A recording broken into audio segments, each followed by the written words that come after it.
ఆర్టీసీని లాభాల బాట పట్టించేందుకు కొత్త రూట్లు వెతుకుతున్నారు అధికారులు. నష్టాల్లో ఉన్న సంస్థను లాభాల్లోకి తీసుకొచ్చేందుకు చేయాల్సిన అన్ని ప్రయత్నాలు చేస్తున్నారు.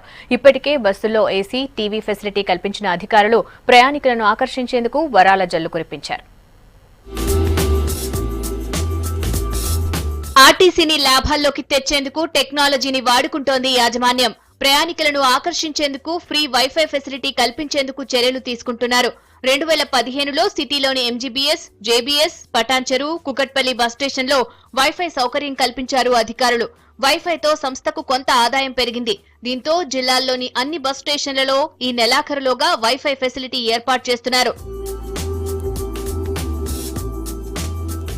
జిల్లాలతో పాటు సిటీలోని రేతిఫైల్, కాచిగూడ, ఈసీఐఎల్, మిధాని, హయత్ నగర్, ఫలక్నుమా, ఉప్పల్, కోటి బస్ స్టేషన్లలో వైఫై ఫెసిలిటీ కల్పించనున్నారు. ఐటీ ఏరియాలో నడుస్తున్న మెట్రో, లగ్జరీ, ఏసీ బస్సులతో పాటు ఎయిర్పోర్ట్ వైపు వెళ్లే పుష్పక్ బస్సుల్లో వైఫై అందుబాటులోకి తీసుకొస్తున్నట్టు తెలిపింది ఆర్టీసీ. ఇప్పటికే ఉప్పల్ నుంచి గచ్చిబౌలి రూట్లలో వేవ్ రాక్ బస్సుల్లో వైఫై సౌకర్యం కల్పించారు. 15 రోజుల్లోనే 2000కు పైగా ఈ వైఫైని వాడుకున్నారు ప్యాసింజర్లు. ఏసీ బస్సుల్లో వైఫై సేవలు ఫ్రీగా పొందొచ్చు. మొదట అరగంట వినియోగించాక వైఫై పోతుంది.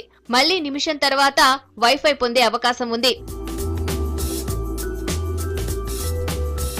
మామూలు బస్సుల్లో కూడా వైఫై సేవలతో పాటు కలర్ టీవీలను పెట్టేందుకు ప్లాన్ చేస్తోంది RTC. 1200 ordinary, 25 AC, 335 metro express, deluxe బస్సుల్లో కలర్ టీవీలను ఏర్పాటు చేయనున్నారు. ఆదాయ మార్గాలను పెంచుకునేందుకు కొత్త మార్గాలను వెతుకుతోంది ఆర్టీసీ.